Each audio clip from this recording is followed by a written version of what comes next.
Сәлем. Бүгін сіздердің сұрақтарыңызға жауап беруге тырысамын. Қалай дайын файлдарды, сабақтарды бағанағы үлкен форматтағы 5, 6, 10 гигабайт болып тұрған видео сабақтарды жіберуге болады, қалауына сатуға болады. Сатқан кезде басқа біреулер жүктеп алмас үшін пароль қоюға бола ма, сосын қай жерге тегін сақтауға болады деген секілді сұрақтардың жауабын беруге тырысамын. Тегін жолдарын көрсетемін. Ол үшін сіздер мұқият қарап отырыңыздар. Ең алдымен біз браузерға кіреміз де Google Диск деп жазамыз. Google Диск деген ол сіздердің Play Market'тегі немесе YouTube'тағы кіріп отырған почталарыңыз gmail.com деп аяқталады. Осыған кіресіздер, сосын мына жердегі плюсы бар кнопканы басасыздар, создать деген. Осы жерде загрузить файлы, потом загружаем.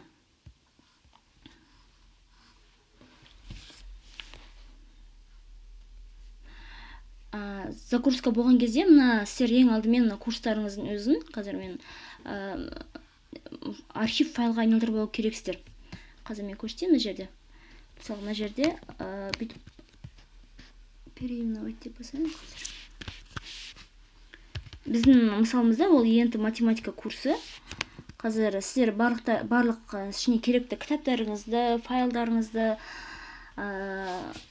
мысалы қазір курс енді болса, ішінде керекті кітаптарыңызды жүктейсіз, ішіне файлдарыңызды, шаблондарыңызды, беретін шпаргалкаларыңызды, қосымша беретін кітаптарыңызды, видео сабақтарыңызды, соның барлығын папканың ішіне реттейсіз. Сосын бір папка создавать етесіз, сосын оған естественно, енді білесіз оны, ат бересіз ол курсқа, сабағыңызға. Мысалы, мынандай болып өзгерді. Енді бұны сіз архив жасайсыз. Осыған архив сжатие жасайсыз, сжать енді курс. Немесе осыған сіз унирар архиватор деген бар, соны басасыздар. Ол үшін сіздер отправить дейсіз, и сосын унирар деп басасыз. А мына жерде бізде менде сжать енді болады. Осы сжатие болды. Енді мен мына жерге бағанағы создать деген кнопканы басам, загрузить файлы деп басам, и осы жерге бағанағы соңғы жүктеген папкамды осыған жүктеймін. Открыть деп басамыз. Не жүктеліп жатыр.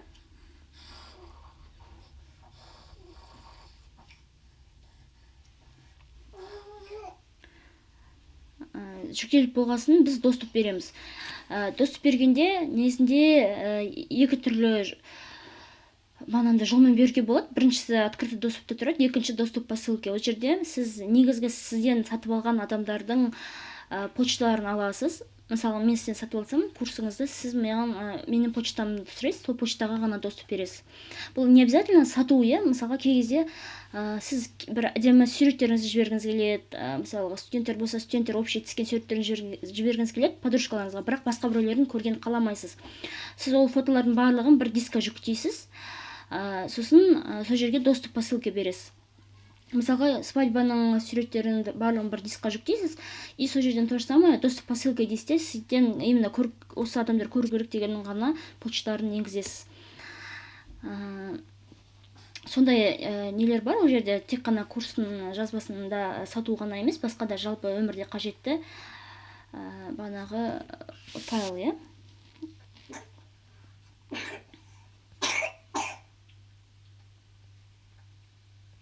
загрузка завершена деді. Біз қарайық қай жерде тұрған.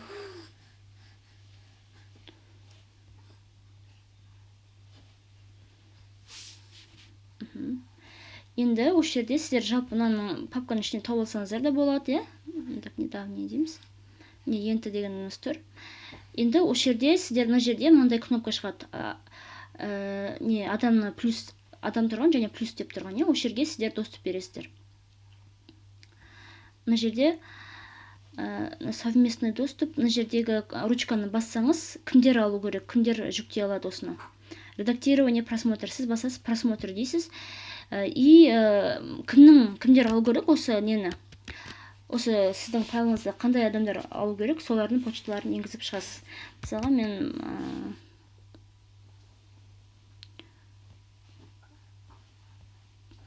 примерно енгізе салайын. сіз сатып алған кезде міндетті түрде Google почтасын сұрайсыз адамдардың, иә?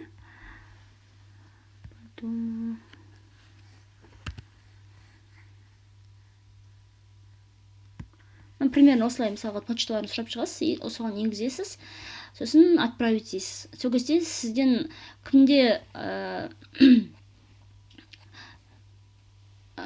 доступ бар, солар ғана аша алады осы папканы. Осы бұл бірінші жолы. Сіз сосын осы курсты мысалға адамдарға рекламасын жасай бересіз, курсыңыздың, иә, математика курсы мысалға рекламасын таргетингке жібересіз де, сата бересіз, сосын адамдар сізден бүкіл чегін төлеп, сізге чегін жіберген кезде сіздер оған тек қана осы курсыңызды мына жерде тағы курстың үстін басасыз, мінекей. Сосын осы жердегі ссылканы открыть доступ деп басыңыз бағанағы, иә. Сосын мына жерге ссылканы жүктейсіз, копировать ссылку общего доступа деген. Мына жерде ссылкасын жүктеп аласыз. Міне. Просматривать ссылканы үстін бастыңыз. Мына жерде просматривать могут все. Просматривать. Редактировать баспаңыз, өйткені олар өшіріп тастауы мүмкін, удалить етсауы мүмкін, там өзгеріп тастауы мүмкін үшін деген секілді. Сіз просматривать деп басасыз, сосын мына жерге кімдер көре алатын, тағы да мысалы новый адам сізден сатып алды ма, басқа біреу, оның тағы да точно почтасын енгізесіз и оған да доступ бересіз. Сосын копировать ссылку дейсіз. Отправить дейсіз. Копировать ссылку дейсіз, отправить дейсіз, олардың әрқайсыларының почталарына уведомление келеді. Немесе сіз кімге жібергіңіз келеді, соған просто аласыз да жібере саласыз.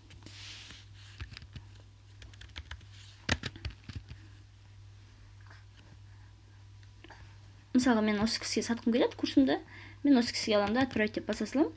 Ол кісі кіреді де, осы почта арқылы бағанағы менің оған жіберген курсымды көре алады.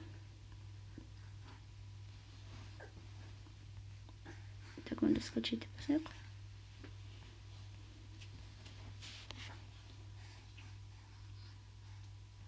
Менде мынада антивирус орнатылып тұр, сол үшін менде данный момент жүктелмейді тұр. Негізінде басқа кісілерде ол жүктеледі. Дальше. Бұл облачное хранение қандай плюстары бар? Біріншіден, ол сіздің компьютеріңізде ешқандай память алмайды. Екіншіден, мына жерге мен қазір енгізіп шығайын плюстарын. Біріншіден, ол память алмайды, Google дисктің қандай пайдасы бар?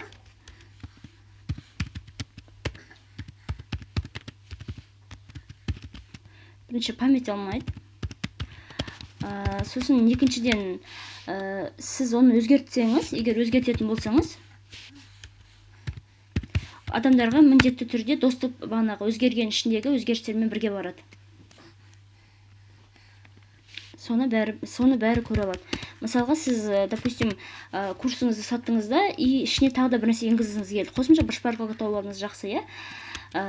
Соны мысалға барлығына кезек-кезек, там 100 адам алса, 100 адамға кезек-кезек жіберіп отырмайсыз, просто Google дисктің ішіне өзгерте саласыз. И солар барлығы сол бағанағы сіз қосқан ішіндегі документтерді көре алады. Сосын ішінде қателер кетіп қалса, оны да түзей аласыз.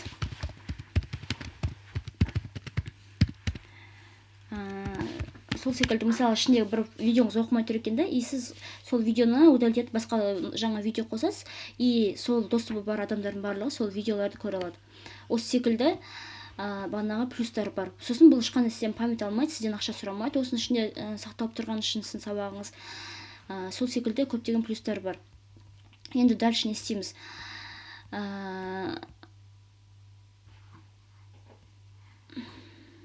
Дальше, мысалға, сізде осы курстың записі бар.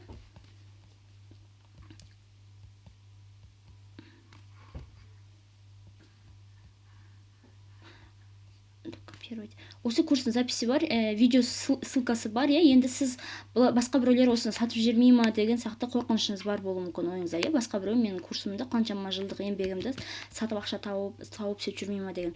Енді ол ақша табам деген адамға оған ешқандай кедергі келтіре алмайсыз, негізінде сіздің курсыңызды арқыда сатам дей ма, өзгертіп, ол жүктеп алып басқа сілтемеге бағанағы салып алып, соны сатса да болады, ол әр адамның өзінің адамгершілігіне байланысты да, оған сіз ешқандай кедергі келтіре алмайсыз.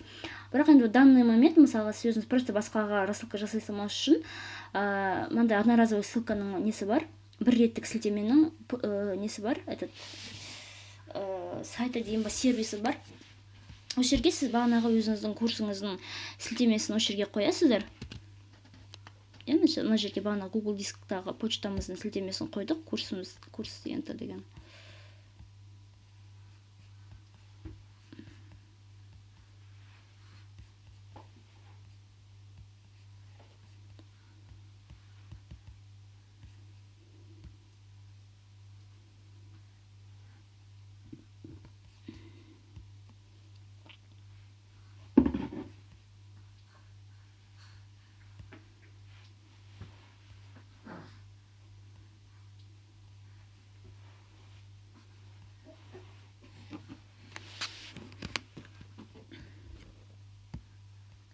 Мысалы, осы неңіздің сіз сілтемесін аласыз, ссылкасын көшіріп аласыз. Мен сілтемесі тұр. Осы сілтемені сіз копировать етіп аласыз. Сосын бағанағы сервис одноразовых ссылок деген осы сайттың ішіне кіріп, осы жерге өзіңіздің сілтемеңізді қоясыз. Бағанағы сілтемеміз. Осыны қоямыз. Енді осы жерге қысқа бір сілтеменің атын өзгерте саласыз. Мысалға, курс деп жаза салайық. Курс енді де қояқ.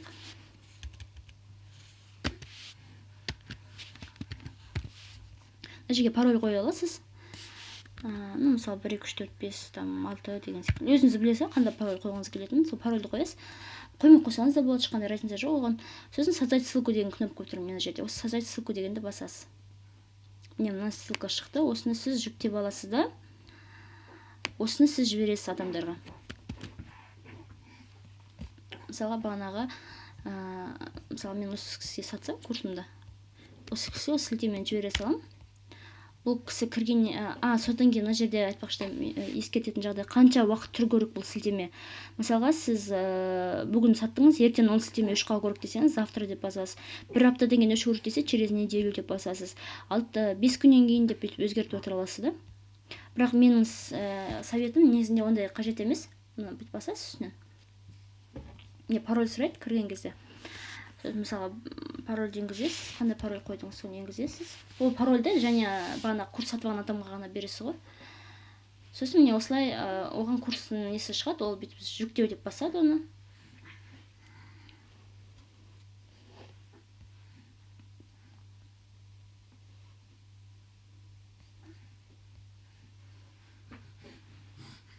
Жүктеу деп басады, мына жерге оған загрузкилардың ішінен шығады, сосын оны ашып, арқатай сабағыңызды көре бере алады.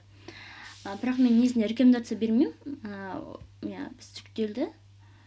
И ол мне ашылды.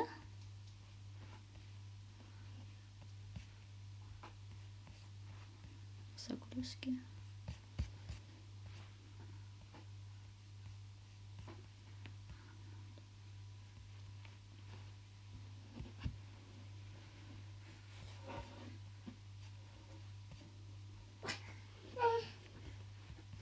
Мынандай болып жүктелді, осыны бүйтіп ішін ашады да, арқатай көре бере алады ішінде не бар, не жоқ екен. Не жаққа шықты.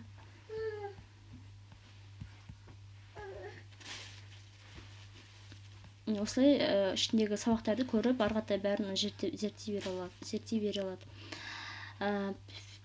Так, енді мен сіздерге айтайын, бірақ одноразовый ссылка енді бұл бағанағы өте қатты ешкім көрмесін деген адамдарға ғана болмаса, негізінде мен оған кеңес бермеймін. Себебі бір реттік сілтеменің қандай зияны бар, ол мысалға мен сіз маған доступ бердіңіз, сілтемесін жібердіңіз, мен оны жүктеп алдым. Біраздан кейін мен ол видео сабақты өшіріп алдым компьютерімнен, немесе менде интернет нашар болды, мен оны бүкілін жүктей алмай қалдым, немесе қонақта болып қалдым, бүгін бір аптаның ішінде жүктей алмай қалдым деген секілді неше түрлі адамда жизненный обстоятельства дейді, сондайлар көп та. Сол үшін негізінде бір реттік ссылканы қоймаған жөн деп ойлаймын. Көптеген сатып алған адам үшін ыңғайсыз жағдайлар көп. Сол үшін негізінде мен сізге кеңесім бағанағы доступ по ссылке деп тек Google почтасын беріп, сол адамға ғана берсеңіз доступты, онда ол мысалы өзінің класстастарына деген секілді бермейді, ол курсты өзі ғана өзінің почтасымен кіріп көре алады. Енді егер де почта маған керек, осындай бір реттік бүгін көріп, ертең ол адам ол сілтеме бойынша тағы да кіріп сатпасын десеңіз, басқа бір репетиторлар менің курсын сатқанын қаламаймын десеңіз, онда просто бағанағы одноразовый ссылканы мен осы ненің сілтемесін, одноразовый ссылка қойылатын сілтемені мен осы видеоның астына қойып қоям. Сол жерге кіріп қойып сабақтарын жұмыстарын жасай берсеңіздер болады. егер түсініксіз жағдайлар болса, онда сіздер маған жазыңыздар. Негізі Google'да былай ограничение жоқ, бағанағы zip файлдарға, иә. Оны точно самый Яндекс Дискпен де істеуге болады, Mail.ru облачное хранениемен де істесе болады. Көптеген бағанағындай облачное хранениялар бар, соларға жүктеп папкаңызды сол арқылы доступ беріп жұмыс жасай берсеңіз де болады. Сұрақтарыңыз болса, маған комментарийға жазыңыздар. Жұмыстарыңыз сәтті болсын, достар.